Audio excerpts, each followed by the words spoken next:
नवनिर्माण सेना असं सध्या समीकरण बनलंय।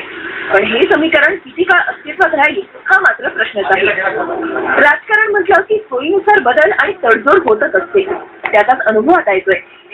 भोजपुरी चित्रपट मराठी चित्रपटांवर अन्याय करतात। एकीकडे मराठी चित्रपटांना थिएटर्स मिळत नाही, पण भोजपुरीला मिळतात या मुद्द्यावरून मनसेनं मोठा गोंधळ घातला होता।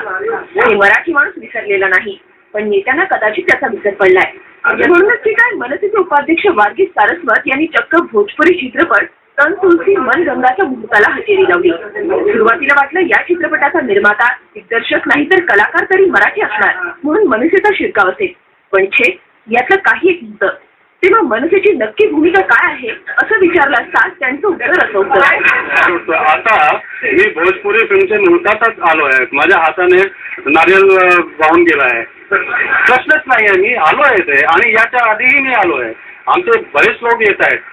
आमच्या काही भोजपुरी फिल्म म्हणे विरोध नाहीये।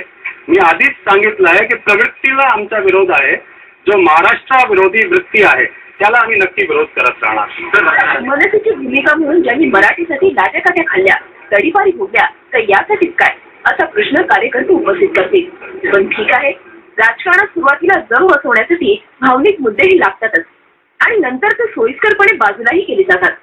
म्हणजेच मनसेही आता आपली प्रतिमा बदलण्याच्या प्रयत्नात दिसते।